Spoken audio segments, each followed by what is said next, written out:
ഗാന്ധി വിചാരധാരയുടെ ആഭിമുഖ്യത്തിൽ ചെറായിയിൽ നടത്തിയ കവിയരങ്ങിൽ അമൽ സേനൻ കവിതകൾ അവതരിപ്പിക്കുന്നു.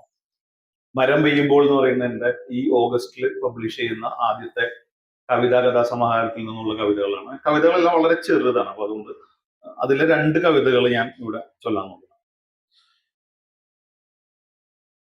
പിന്നെയാകട്ടെ. പ്രിയനെ വരൂ ഒന്നടുത്തിരിക്കൂ, ഇന്നില്ല പ്രിയേ പിന്നെയാകട്ടെ. മകനെ വരൂ ഒന്നു കാണട്ടെ, ക്ഷണനേരമില്ലമ്മേ പിന്നെയാകട്ടെ. അച്ഛാ വരൂ ഒന്നു തലോടൂ, ഇപ്പോഴില്ല മകളെ പിന്നെയാകട്ടെ. സോദരാ വരൂ ഒരു യാത്ര പോകാം, സമയമില്ല സഖേ പിന്നെയാകട്ടെ. മനസ്സേ വരൂ ഒന്നിവിടിരിക്കാൻ, എത്രമേൽ തിരക്കുന്നു പിന്നെയാകട്ടെ. നീ വരൂ ഇക്ഷണം എന്നോടൊപ്പം, മരണമേ നിന്നോടു ഞാനെന്തു പറയാൻ.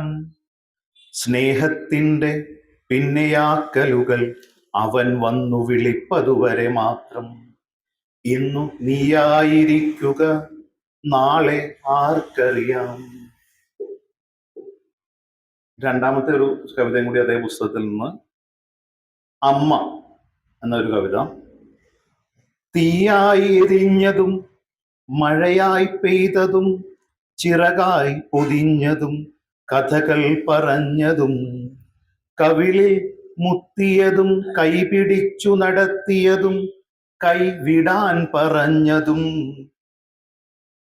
കാത്തിരുന്നതും പറയാതെ കരഞ്ഞതും കാവലിരുന്നതും പനിക്കാലങ്ങളറിഞ്ഞതും ഒറ്റയ്ക്കായതും കാണാതായതും പതിയെ മറന്നതും പതിയെ മറഞ്ഞതും രണ്ടേ രണ്ടക്ഷരം അമ്മ